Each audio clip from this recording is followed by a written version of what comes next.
വൈകുന്നേരം 5:30 തിരുവനന്തപുരം നഗരത്തിന്റെ ഹൃദയഭാഗത്തുള്ള central high school അട്ടക്കുളക്കര സ്കൂളിന്റെ ഈ പറയുന്ന സമഗ്ര ശിക്ഷ കേരളത്തിന്റെ ജില്ലാ പ്രോജക്ട് ഓഫീസിന്റെ മേൽക്കൂര ഇടിഞ്ഞു തകർന്ന് വീണത്. നമുക്കിതാ ഇപ്പോൾ കാണാൻ കഴിയും. ഈ സമഗ്ര ശിക്ഷ കേരളത്തിന്റെ ഈ കെട്ടിടം നവീകരിച്ചത് 2025 ജൂലൈ 16-നാണ്. അതായത് ഒരു വർഷം പോലും ആകുന്നതിന് മുൻപാണ് ഇത്തരത്തിൽ നടുഭാഗം ഇടിഞ്ഞ് ഈ ഓഫീസിന്റെ കെട്ടിടം മേൽക്കൂര ഇടിഞ്ഞ് താഴെ വീണിരിക്കുന്നത്.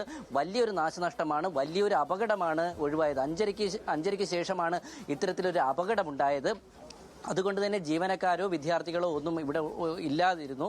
പക്ഷേ ഉണ്ടായിരുന്നെങ്കിൽ നമുക്കറിയാം ഏകദേശം ഒരു 14ഓളം ജീവനക്കാരാണ് ഇവിടെ ഇന്ന് ഉണ്ടായിരുന്നതെന്നാണ് ഇവിടെ അദ്ദേഹത്തിന്റെ സഹപ്രവർത്തകരടക്കം പറയുന്നത്. 4 പേർ ഇന്ന് അവധിയായിരുന്നു. അതുകൊണ്ട് തന്നെ ഒരു വലിയ ദുരന്തം ഒഴിവായെന്ന് പറയാം. ഇപ്പോൾ നമുക്കൊപ്പം ചേരുന്നത് തിരുവനന്തപുരം കോർപ്പറേഷന്റെ നഗരകാര്യ ആസൂത്രണ അധ്യക്ഷനായ രാധാകൃഷ്ണനാണ്. വലിയൊരു അഴിമതിയും കൂടെയാണ് നമുക്ക് പറയുന്നത്. കാരണം നവീകരിച്ച ശേഷം ഒരു വർഷം പോലും പൂർത്തിയായിട്ടില്ല. അതിനു മുമ്പേ നടുഭാഗം ഇടിഞ്ഞു വീണിരിക്കുന്നു.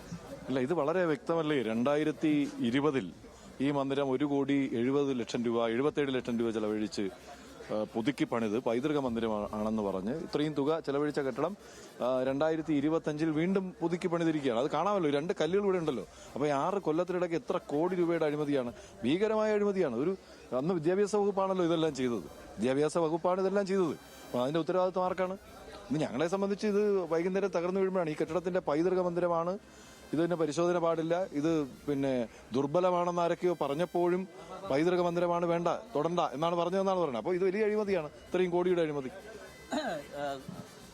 നമ്മുടെ ഇപ്പോൾ പറയുന്ന മുൻ വിദ്യാഭ്യാസ മന്ത്രി ശിവൻകുട്ടി പറഞ്ഞത് ഇത് കോർപ്പറേഷന്റെ ഒരു വീഴ്ചയാണ്. കാരണം കോർപ്പറേഷനായിരുന്നു ഇതിന്റെ ഫിറ്റ്നസ് ശ്രദ്ധിക്കേണ്ടത്. പക്ഷേ നമുക്കിവിടെ കാണാൻ കഴിയുന്നത് 2025 അദ്ദേഹം തന്നെ ഉദ്ഘാടനം ചെയ്ത കെട്ടിടമാണ് ഇപ്പോൾ തകർന്നിരിക്കുന്നത്. ഇത് 4 മാസം പ്രായമുള്ള 4 മാസം ആയി അധികാരത്തിൽ വന്നിട്ടുള്ള ഒരു നഗരസഭാ ഭരണകൂടത്തിന്റെ വീഴ്ചയാണോ അതോ അതിനു മുമ്പുണ്ടായിരുന്ന ഭരണാധികാരികളുടെ വീഴ്ചയാണോ എന്നുള്ളത് നഗരവാസികളെ സംബന്ധിച്ച് വിലയിരുത്താൻ സാധിക്കുന്ന ഒന്നാണ്. വളരെ സമഗ്രമായിട്ട് വിലയിരുത്തപ്പെടട്ടെ, അന്വേഷിക്കട്ടെ. ഇതിന്റെ ഫിറ്റ്നസ് സർട്ടിഫിക്കറ്റ് നഗരസഭ കൊടുത്തിട്ടില്ല.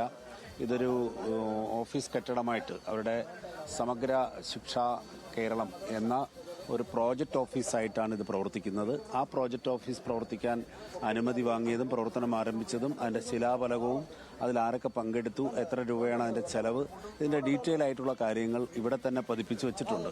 അതുകൊണ്ട് തന്നെ നഗരസഭയെ സംബന്ധിച്ച് നഗരസഭയ്ക്ക് ഈ കാര്യം ഇതിന്റെ അന്വേഷണത്തിന്റെ ഉത്തരവിട്ടുകൊണ്ട് ഇതിന്റെ വെളിച്ചത്ത് കൊണ്ടുവരണം. ആരാണ് ഇതിന്റെ വീഴ്ചകൾ വരുത്തിയ ആൾക്കാരാണ്, ഇതിന്റെ ഫണ്ട് പൂർണ്ണമായി വിനിയോഗിച്ചിട്ടുണ്ടോ, ഇതെല്ലാ കാര്യങ്ങളെക്കുറിച്ചും സമഗ്രമായിട്ടുള്ള ഒരു അന്വേഷണം വേണം എന്ന് തന്നെയാണ് നഗരസഭാ ഭരണകൂടത്തിന് ആവശ്യപ്പെടാനുള്ളത്.